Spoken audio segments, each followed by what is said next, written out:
Bonjour chers voyageurs du temps, aujourd'hui dans Back to the Review on va revenir sur un des films qui a fait extrêmement polémique de la filmographie de Christopher Nolan. On va parler de Tenet, est-ce que Nolan en a-t-il fait trop?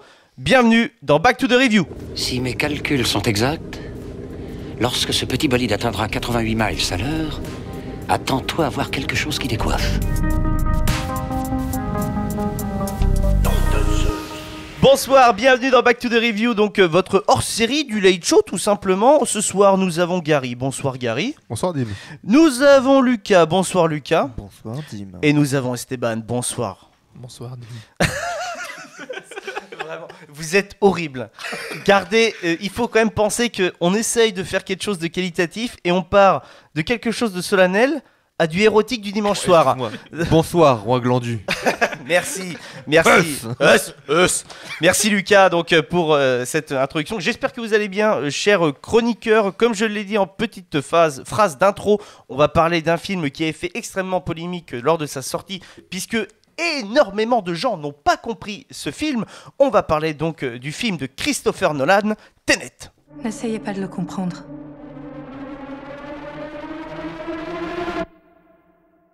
Ressentez-le.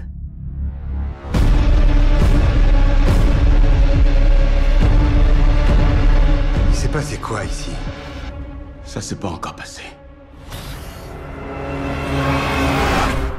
Tenet, réalisé par Christopher Nolan. Qui est-il, Christopher Nolan? C'est un réalisateur anglais. Qu'est-ce qu'il a réalisé d'autre, les amis? Interstellar.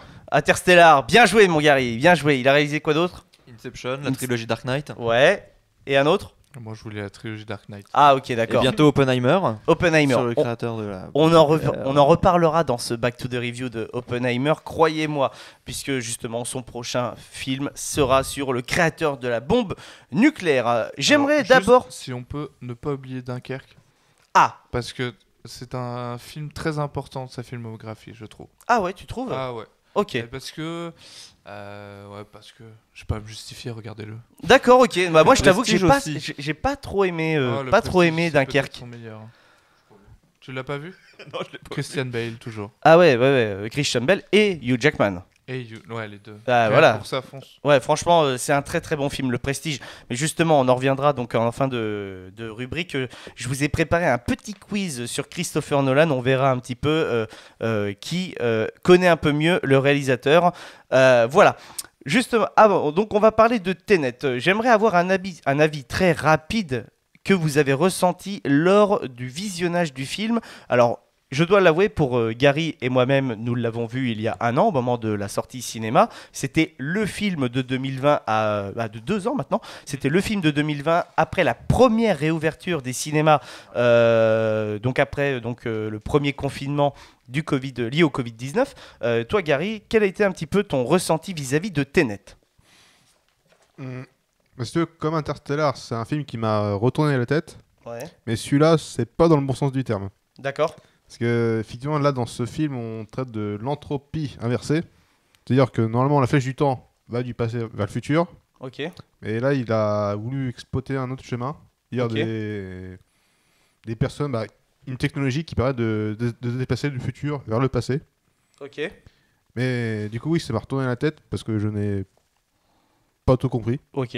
Et ouais, je suis ressorti, j'ai fait ouais, non, je le verrai pas 2 fois. Ouais, non, je peux comprendre. C'est un film qui est pas facile, en tout cas à visionner déjà de base, puisque comme je vous le dis, le sujet est un petit peu surexploité, voire peut-être pas si bien expliqué. Mais par contre, en tout cas, apparemment, pour Esteban, il y a eu 0 problème de compréhension. Quel était un petit peu ton ressenti quand tu as vu le film, que tu as vu très très très récemment pour cette ce émission? matin, ouais. Voilà, pour ce matin.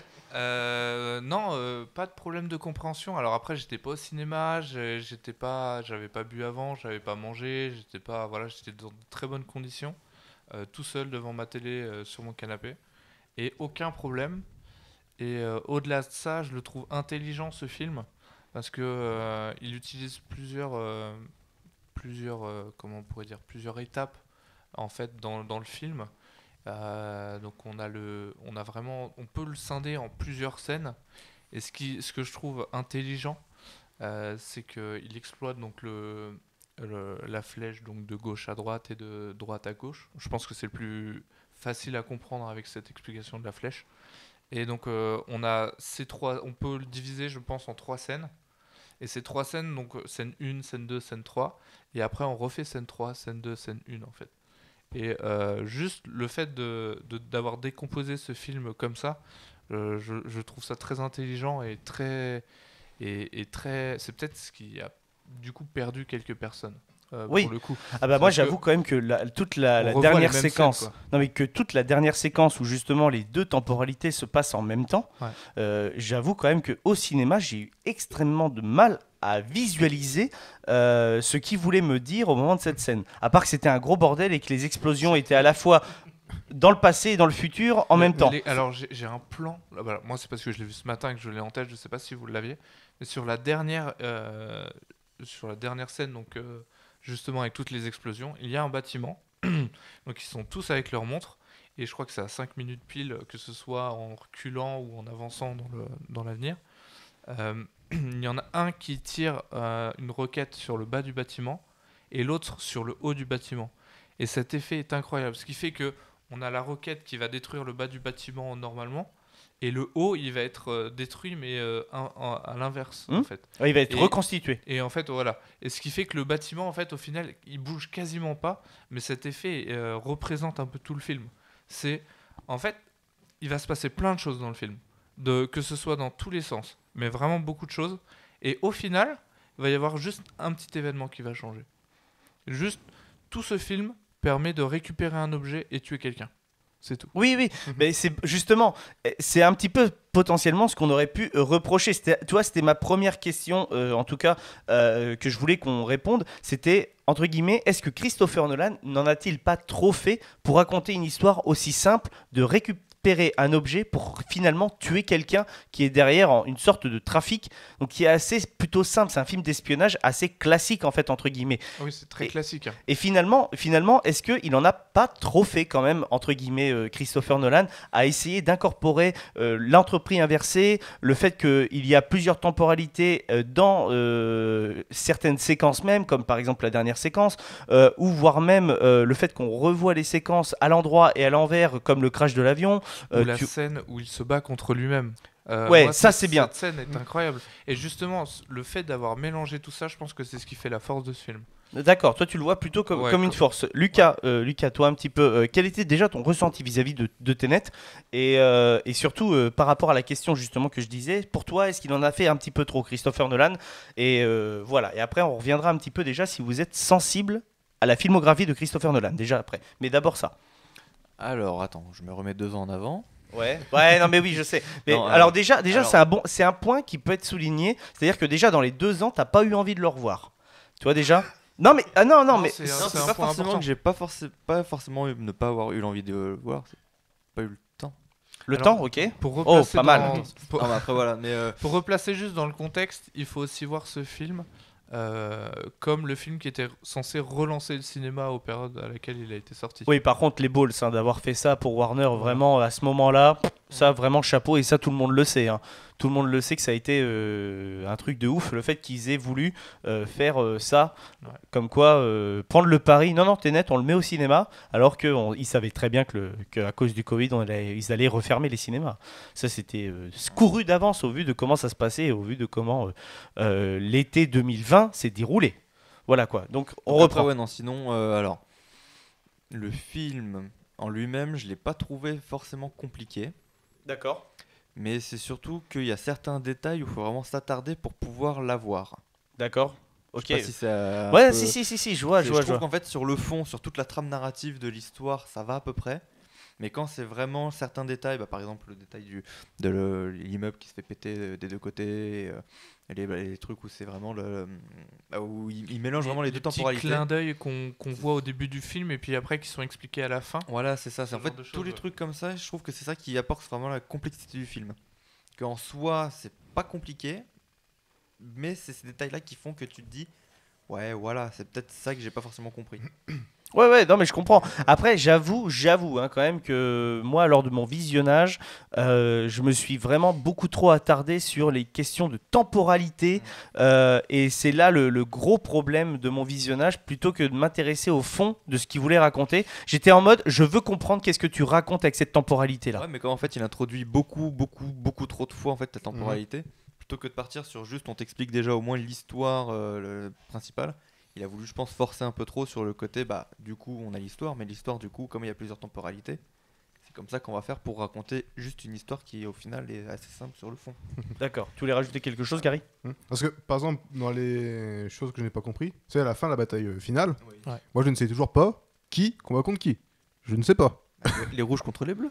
Ah bah, Non, je voilà. Oui, non, mais Au ça, c'est. contraire, ils Alors, sont ensemble, mais pas dans la Parce même que, parce que temporalité. tu vois, tu fais une bataille, tu fais ouais, c'est bien. Attends, c'est qui se bat? Alors, C'est- moi, d'après ce que j'ai compris, lors d'un deuxième visionnage en 2020, quand j'ai reçu le Blu-ray, c'était qu'en gros, c'était limite la même team, mais pas dans la même temporalité, mais que les faits qui faisaient permettaient justement l'action de fin, donc de récupérer ce fameux objet. Mais en fait, en gros, ils se fritent, mais sans vraiment se friter. C'est pas les deux en fait qui se fritent ensemble. Ceux qui se fritent, ça va être aussi en fait les types du grand méchant du film en fait, qui va défendre son objet en fait, Ouais. pour en gros détruire tout le temps et toute l'humanité quoi. Ouais, parce Et, que le principe, c'est ça, c'est en gros, c'est que En fait, il n'y a pas une histoire en fait de retourner dans le temps pour éviter les conneries que l'on fait nous. C'est ça. En fait, ça, c'est techniquement, si tu le vois, le film schématisé, c'est le milieu du film. T'as fait tout le film et maintenant tu retournes dans le passé après ça. Tu vois. Maintenant, si tu regardes en termes de timing, tu arrives à peu près dans les 3/4 du film. Mais D'accord. c'est en fait, tu fais le film, je crois qu'il y a 3 missions en tout. Il échoue sur les 3 missions. À chaque fois, il perd son objectif ou quoi. Et à la fin, en fait, il va reprendre chaque mission. Il va échouer à la première, il va re-échouer à la deuxième, et à la troisième, il va réussir. Voilà. Et en fait, la scène finale, c'est un combat où, effectivement, là, faut bien comprendre le système de temps. Tu as eu tout le film pour te l'instaurer, pour le comprendre, de pourquoi tu peux prendre la machine pour revenir dans le temps. Et en fait, il faut pas prendre le film comme une grosse œuvre et se dire que c'est compliqué. En réalité, c'est pas si compliqué que ça. C'est basé, par contre, comme disait Lucas, sur des détails. Notamment la scène de la fin, quand il fait ses adieux avec son camarade. En fait, tu comprends que là, clairement, il va mourir. Parce que il y a la petite languette sur le sac à dos que tu as vue À l'opéra. 10 minutes. Pas à l'opéra. En fait, c'est lui qui va lui ouvrir la grille. Sauf que tu le sais pas parce que tu le vois pas. Tu le sais parce que en fait, tu vois un corps avec le sac à dos et la même languette. Et c'est ce gros plan de la languette que tu vois 10 minutes après qui t'explique qu'en fait, lui, il retourne dans le passé pour sauver tout le monde, pour être sûr que ça se passe comme ça, mais aussi pour mourir du coup. Ok. Et t'as plein de trucs comme ça. T'as j'allais dire la nana, mais Bah, celle qui, la celle mère et la femme du grand méchant du film. qui, Je sais qui pas a- comment il qui- s'appelle. qui est interprété par Kenneth Branagh, Ouais. voilà, donc qui est le réalisateur de Belfast qui sort cette année et Mort sur le Nil, voilà, donc Ouais. qui arrivera Dans très ce bientôt. qui a l'air sympa aussi. Ouais, très très cool. Et donc voilà, et elle, pareil, il y a un petit détail sur quand elle fuit en fait l'île et qu'elle renonce à sa liberté, qui voit une femme plongée et qui dit à tout prix, bah, si seulement j'aurais pu faire comme elle, je voudrais être celle-là. Et en fait, tu te rends compte qu'à la fin du film, c'est elle qu'elle voit sauter, tu vois.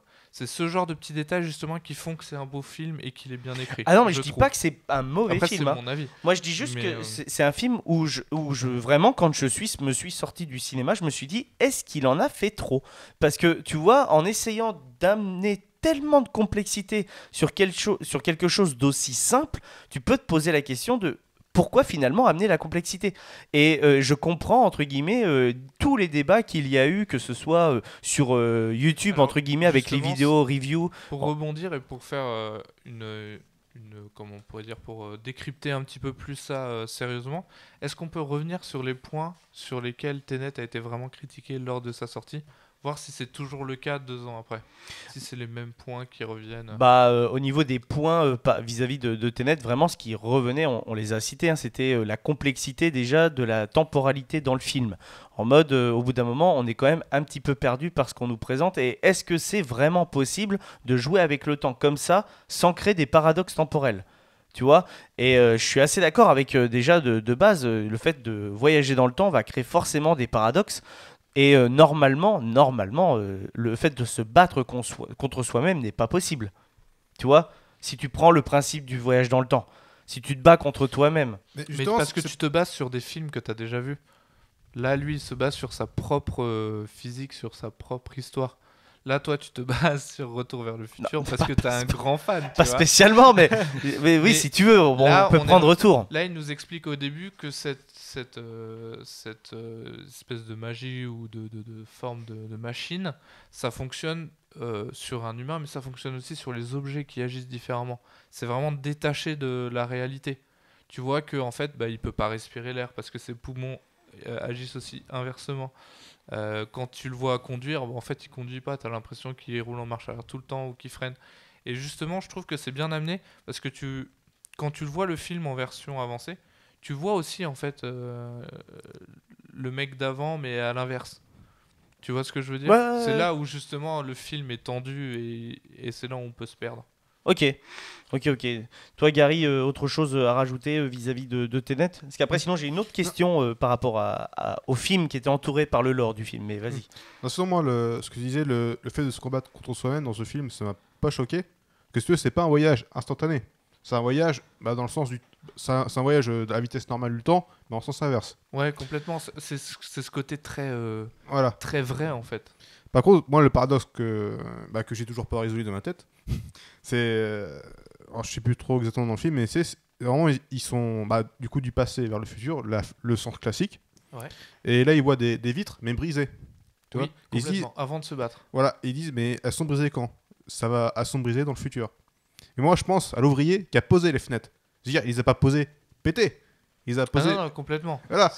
Et parce que, je ne sais toujours pas... C'est là où, à mon avis, il faut pas trop réfléchir à ce film, justement. C'est la limite du truc. Ouais. C'est que comme tu peux voir le futur, techniquement, si c'était vrai, on finirait tous par crever de toute façon. Donc, est-ce que vraiment on serait tous en vie, du coup, si le futur impacte la réalité ? Et je pense que c'est sur ce genre de petits points où il faudrait préciser, quoi. Parce qu'effectivement, à ce moment-là, dès que tu construis le matériau, il devrait déjà avoir les trous, effectivement. Ouais, même ça. Avant que l'ouvrier le pose, c'est déjà... En fait, c'est comme... avant, tu as une scène où c'est la bataille finale, où tu as un corps qui se fout d'un pilier et le pilier se reforme. Oui, complètement. Quand ils ont construit le bâtiment, ils ont pas mis un corps dedans, tu vois. En fait, mais oui, tu vois, donc finalement, il a quand même des limites, ce film. Donc... Il a des limites, mais pas des limites en termes de compréhension. Là, ses limites à lui, ça vient pas forcément de ce problème de là, parce que tout le film est compréhensible du coup. C'est vraiment nous qui voulons pousser plus loin et dire, toute la mythologie entre guillemets, mais toute la fonctionnalité du temps en fait est pas assez expliquée, ou en tout cas est pas pareil que dans les autres films sur lesquels on se base et où on peut comprendre et où c'est plus basé, plus réel, mieux expliqué. Type Retour vers le futur ou récemment tout ce qui va être multivers et tout. Chez le MCU. Ouais, chez le MCU. Et encore, même sur le MCU, des fois ils sont en mode... en fait, on recrée tout, donc voilà. Et puis, si on le repose au même endroit, tout s'annule. C'est un peu ça quand même, tu vois. Personne saura qu'on y a touché. Mais oui, voilà. Non, mais c'est ça le truc, tu vois. Il y a quand même des limites aussi dans l'exploration du temps dans le MCU. Mais ça, c'est dès qu'on touche au temps, de toute façon, on aura toujours des problèmes. Ah oui, bien entendu. Mais c'est pour ça qu'il faut le prendre en tant que première lecture. On essaye d'analyser ce qu'on voit et le reste, on s'en fout. D'accord. Je reviens un petit peu par rapport à une anecdote justement qui était liée à Tenet. Il faut savoir quand même qu'au moment où justement il était en promotion pour Tenet, pour son film d'avant Tenet, donc qui était Dunkerque, il disait comme quoi lui il aimerait énormément réaliser un James Bond et la MGM avait refusé totalement le fait que Christopher Nolan fasse un James Bond pour eux en tout cas, donc avec Daniel Craig et tout ça.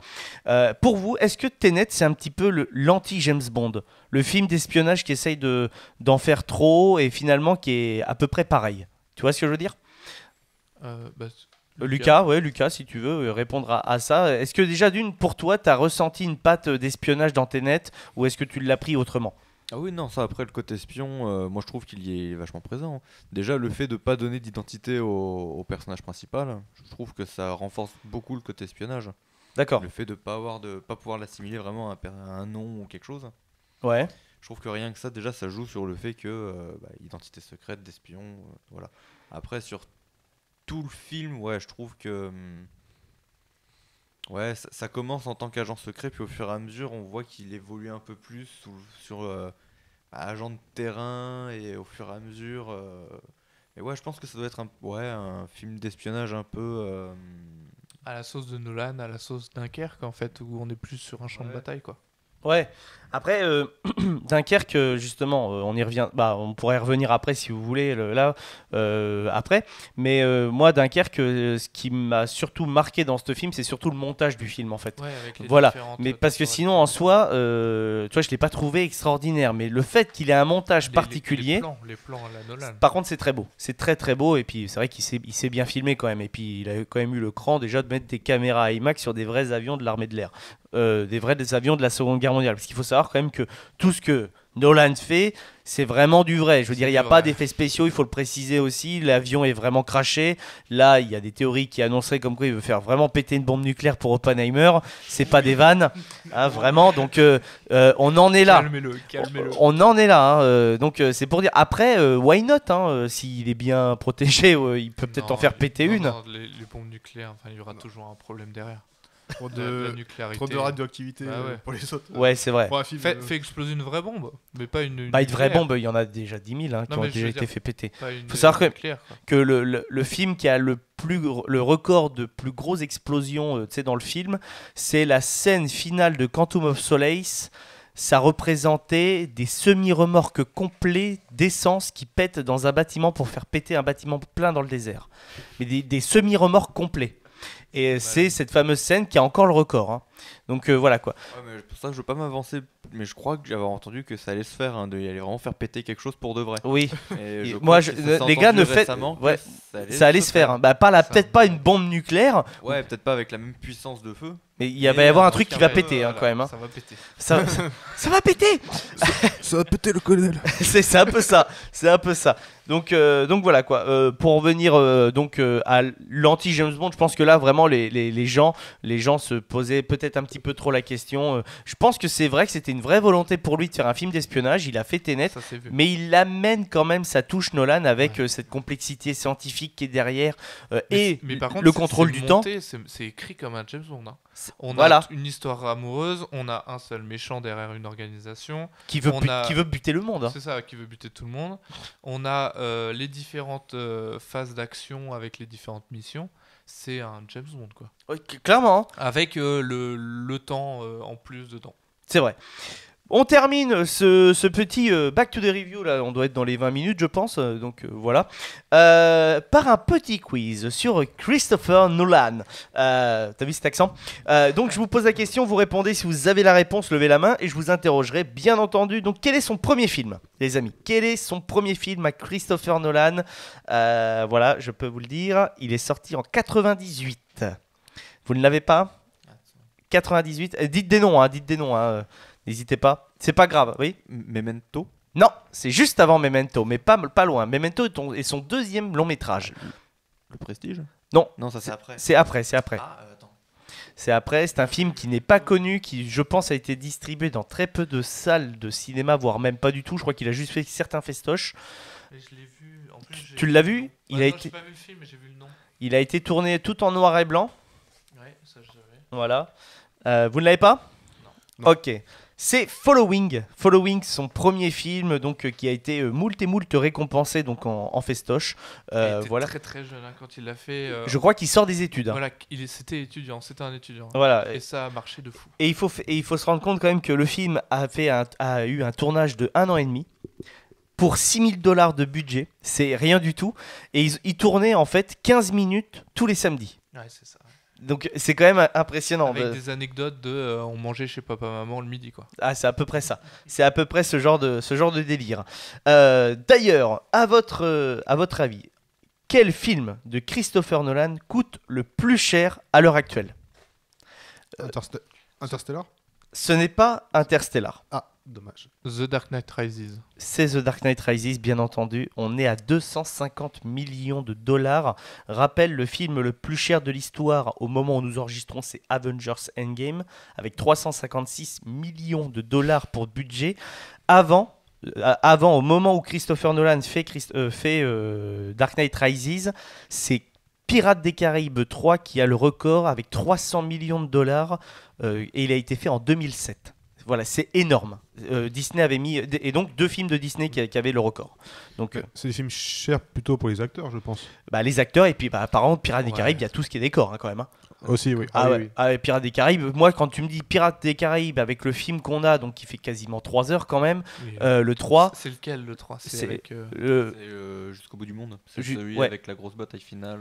Dans le tourbillon. Ouais. Ouais. ouais, qui est impressionnant d'ailleurs, Ouais. c'est la scène cultissime. Non, et puis Johnny Depp coûte cher aussi. Hein. Peut-être, ça je ne sais pas, tu dois le connaître Esteban, je ne sais pas. On continue un petit peu ce petit quiz, et là, cette question avait été assez drôle à regarder. Ah, en tout cas, à voir vos réactions. Selon Rotten Tomatoes, donc site ultra connu pour référencer les films, s'ils sont bons ou s'ils sont mauvais. Petit rappel, si on a un pourcentage proche du 100%, votre film est bon. Si on a un pourcentage qui est qui est proche du 0, le film est considéré comme mauvais, voire nul. Quel est le film qui a la moins bonne note selon vous ? De Christopher Nolan. Moi, je pense que c'est Dunkerque. Ce n'est pas Dunkerque. Mais c'est pas loin. Donc continuons un petit peu, citer des films. Tenet, non? Non, Tenet non. Non, pas tant que ça. D'accord. C'est pas aussi le 3e Batman. Non, Non. ce n'est pas The Dark Knight Rises. Il n'est même pas dans le. Je sais qu'il a été un peu critiqué ce film. Ouais, mais il est même. Critiqué à la sortie. Mais il est pas du tout dans les films entre guillemets qui pourraient être potentiellement voilà. Juste, je vous dis, hein, le film le moins bien noté de la filmographie de Christopher Nolan, il a 71%. C'est déjà une très bonne note. C'est Inception. Non, ce n'est pas Inception. Merde. On les a tous fait. Non, il en manque. Ah non, mais me dis pas que c'est le Prestige quand même. Non, Memento. non plus. Non. C'est Interstellar qui est le moins bien noté. Ah ouais? Je te jure, c'est Interstellar qui est le moins bien noté. Il a 71% sur Rotten Tomatoes, qui est une excellente Ça note. reste une très bonne Mais note. de sa filmographie, c'est celui qui a le moins bonne note. Et le deuxième, c'est le Prestige, donc avec 75%. Mais what the fuck. Je te jure, j'ai vu cette information. Merde. Je me suis dit, il faut absolument que je mette cette question parce que Gary, il va halluciner. Les gens ont préféré Dunkerque à Ouais, Interstellar. les gens, en tout cas, selon Rotten Tomatoes, les critiques ressortent que Dunkerque est mieux que Interstellar. Et d'ailleurs, il y a beaucoup. Gary a balancé les bras en l'air, ça y est, il quitte l'émission. Donc voilà, on en est là. Alors, là par contre, on passe donc à du concret. Donc pour ceux qui n'ont pas vu Inception, voilà, attention, spoiler. Mais je pense que Lucas et Esteban, tu l'as vu. Je pense pas que tu l'aies vu, Inception, mon Gary. Non. Voilà. Quel est le totem de DiCaprio dans Inception? Oh, tu me rappelles. Ouais, Celui de Buffalo Grill. Le Buffalo Grill. Bah, le totem. Oh non, non. Déjà, c'est Napa Caro maintenant. Voilà, alors faut arrêter. Buffalo Grill, c'est le passé, c'est 2021. Maintenant, en 2022, c'est Napa Caro. Voilà. Non, alors oui, le totem, donc pour rappel, hein, le totem, c'est ce qui prouve un petit peu si vous êtes dans le monde réel ou le monde du rêve. C'est sa toupie, non? Et non. Bah non. Je sais pas, je l'ai pas vu. T'as pas vu Inception? Putain, mais, Moi, je non. tente. mais bien joué. C'est pas ça toupie, ça, c'est sûr. Mais Alors, petite explication selon les analystes et théoristes. En fait, en gros, donc il faut savoir que pendant tout le film, il nous fait croire que la toupie est son totem. C'est-à-dire qu'en gros, que quand il est dans le rêve, il le lance et en fait, la toupie Oui. ne s'arrête Mais c'est absolument faux. jamais. La toupie est le totem de sa femme, de Marion Cotillard dans le film, qui elle est décédée On dans la- les Lambes. on la voit lui donner, je crois. Voilà, c'est ça. Normalement, par contre, on n'a qu'un seul totem, un seul et unique totem. Et en fait, d'après plusieurs visionnages, d'après plusieurs analyses, le totem de DiCaprio serait en fait sa bague de fiançailles. Et sa bague de fiançailles montrerait à la fin du film s'il est dans un rêve ou non. Et donc, on aurait la réponse de s'il retrouve ses enfants ou non. Ah. pas mal. Ça vaut le coup de le revoir. T'as vu? Ça vaut le coup de le revoir. Pas mal, hein. Ouais. Quand même. Après, bien entendu, là, je vulgarise entre guillemets parce que bon, c'est un format qui est plutôt court, Back to the Review. Donc voilà. Dernière question sur Christopher Nolan. Donc, on en a parlé. Quel est le prochain film de Christopher Nolan? Oppenheimer. Avec Cillian Murphy. C'est Cet homme. Cillian Murphy. Cillian Murphy, ça se dit? Ok. Bah, je crois que c'est Cillian Murphy. J'ai toujours dit Cillian Murphy. Ouais, moi c'est Vraiment full français. Cillian Murphy. Ouais, non, pour moi, il Voilà. me semble que c'est Cillian Murphy. D'accord, Ok. Cillian Murphy, donc on retrouve dans Peaky Blinders, bien entendu. Saison 6 bientôt. Saison 6 bientôt sur Netflix. Cette année ou... Ouais, cette Ouais. année. Cette année. Donc Oppenheimer racontera donc la création de la bombe nucléaire et surtout de son créateur, donc Oppenheimer, voilà, qui est interprété par Cillian Murphy. Gros casting prévu et surtout grosse rumeur puisqu'apparemment il va faire péter Il va quelque tout péter. chose. Il va faire vraiment péter quelque chose pour son film. Je rappelle que Christopher Nolan a vraiment la réputation de ne pas vouloir utiliser d'effets numériques. Et ça, c'est tout à son honneur, surtout à l'époque où on est, où beaucoup de choses sont faites donc en numérique. Alors, juste, moi j'ai aucune news sur Oppenheimer. Est-ce qu'on a d'autres noms de casting sur ce film? Ouais, il y en a, mais là, je les ai pas en tête. J'avais entendu, je crois, Bradley Cooper, non? C'est pas genre, ça me dit. J'ai entendu parler de Bradley Cooper, voilà, mais je sais plus si c'est dû à une autre news, parce que je sais qu'il est dans le dernier Guillermo del Toro et qu'en ce moment, il tourne pas Faut mal. aller le voir. Faut aller le voir. Tu l'as vu, Lucas, Nightmare Alley? Non, pas encore. Peut-être ce soir, mais je sais pas. Donc voilà quoi. Alors, Cillian Murphy, Emily Blunt, Ouais. Florence Pugh, Ouais. Ah oui. Ben Safdie, Rami Malek, Matt Damon. Matt Damon. Voilà, ok, un petit casting. toujours. encore là. Et c'est tout ce que j'ai pour le moment. Ok, donc pas de Bradley Cooper, je me suis planté, merci Lucas. Voilà, mais en tout cas, Matt Damon, très très cool. Ça c'est bon à savoir, ça vraiment Ouais, toujours Rami là. Malek aussi. Ah, Rami Malek, bien. Après, un petit peu décevant sa performance dans. Rami Malek. dans- Merci Lucas, merci Lucas. Merci. Ah, l'humour digne de McFly et Carlito. Hein. Là, on en est là. On en est là. Merci en tout cas, les amis, donc pour ce premier Back to the Review. J'espère qu'il vous aura plu. N'hésitez surtout pas donc à liker la vidéo, à la commenter, à la partager et surtout à nous écouter donc sur Deezer, Spotify et les autres plateformes audio, celles que vous avez et que vous préférez, bien entendu. On se retrouve très très vite pour un Late Show et un autre Back to the Review. Salut à tous.